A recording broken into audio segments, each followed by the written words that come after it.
C'est l'heure de retrouver la revue de Presque avec Nicolas Canteloup et Julie. Emmanuel Macron rentre d'Inde où il a signé 13 milliards de contrats. Bonjour Monsieur Macron. Namasté à toutes et à tous. Que le Bouddha vous guide vers la paix intérieure. Oui, ce voyage en Inde, cher Patrick, m'a apporté sagesse, quiétude et pognon. Faire de la grosse tunasse me rend zen. Alors, vous êtes parti pour valoriser l'énergie solaire et vous avez vendu 6 réacteurs nucléaires à l'Inde. Voilà, je suis parti vendre de l'énergie solaire et je vends du nucléaire. Moi, le roi soleil, vous savez quoi, j'irradie tellement mon entourage que je peux faire démarrer des centrales nucléaires. Juste en me mettant devant.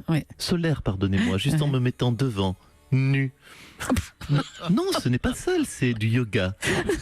Je peux vendre du nucléaire par paquet de 12 sans me boucher un chakra. Oui, relax, tranquillou bilou. Je suis zen même quand j'écoute les lapsus d'Édouard Philippe. Oui, mais pour moi, je ne suis pas zen.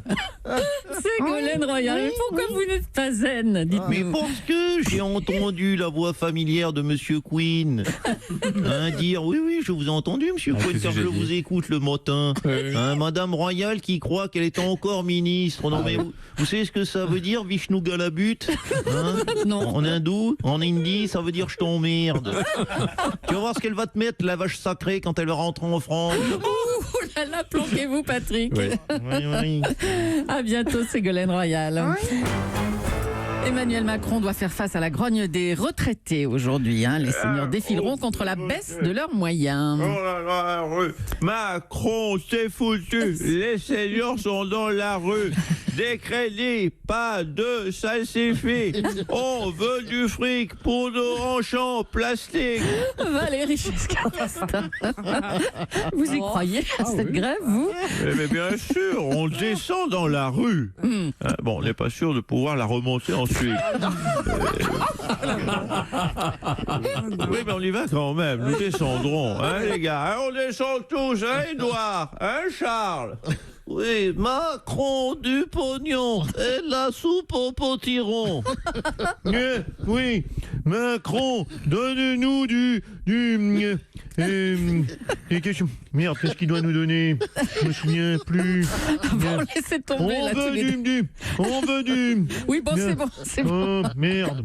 Donc vous pensez que ce sera un succès cette manif, Monsieur Giscard d'Estaing? Oui, tout à fait. Parce qu'il y a un truc auquel ce petit con de Macron n'a pas pensé. Le séducteur du Taj Mahal. C'est que mai 68, c'était il y a seulement 50 ans. Le jeune qui avait 20 ans en 68, il en a 70 aujourd'hui. Et sa passion, c'est quoi? C'est la grève. N'est-ce pas, Dany? Ouais, salut Julie, salut Patrick, salut Dany Patrick. Cohn-Bendit. Alors vous pensez que les seniors vont retrouver leurs automatismes de mai 68? Bah ouais, parce que tu connais le slogan de la manif de jeudi, sous les pavés. La plage. Non, sous les pavés, le cercueil. Bah ouais, ça reste des vieux, faut ouvrir les yeux quand même. Des moyens supérieurs pour nos déambulateurs. On veut du fric pour des DVD d'Eric. Bon, allez, c'est bon, on va vous laisser. Très inventif. On vous retrouvera dans les rues cet après-midi, j'imagine. Du slogan, ouais. C'est une période difficile pour la maire de Paris. Bonjour Anne Hidalgo. Oui, bonjour Mme Julie, bonjour à toute votre équipe, à tous les Parisiens et les Parisiennes. Alors le tribunal administratif annule votre arrêté de piétonisation des voies sur berge. Vous la maintenez. Vous ne tenez pas compte de la justice. Écoutez, pour qui me faites-vous passer? J'écoute, je reçois l'information de la décision de justice, mais il se trouve que je m'en fous et je conseille donc très bien sûr respectueusement au tribunal administratif d'aller se faire foutre dans les délais qui lui conviendront bien sûr au mieux. Je suis bien sûr souple. On a pu lire dans la presse que vous mobilisez même les pouvoirs de police du maire. Voilà, je dis à la justice, je vous écoute, je vous respecte, mais si vous n'êtes pas d'accord avec moi, je vous envoie les flics.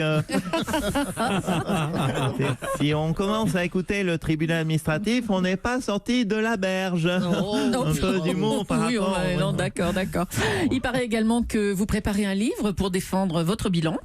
Oui, alors je l'écris actuellement et il devrait sortir rapidement. Il n'y aura que 3 chapitres. Le premier s'intitulera « J'emmerde les automobilistes ». Le deuxième « J'emmerde le tribunal administratif ». Et le troisième « J'emmerde les automobilistes et le tribunal ». Qui résume bien les 2 premiers d'ailleurs. Comme vous dites, merci Anne Hidalgo.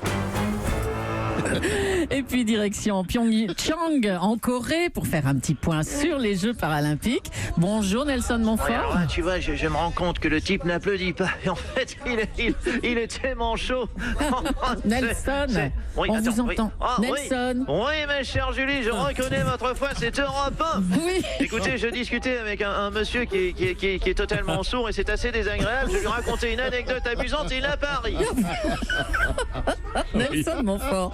Quelles sont les épreuves du jour? Dites-nous. Alors écoutez, ce matin, nous partons pour l'épreuve qui devrait démarrer dans un instant. L'épreuve de biathlon pour aveugles et chiens.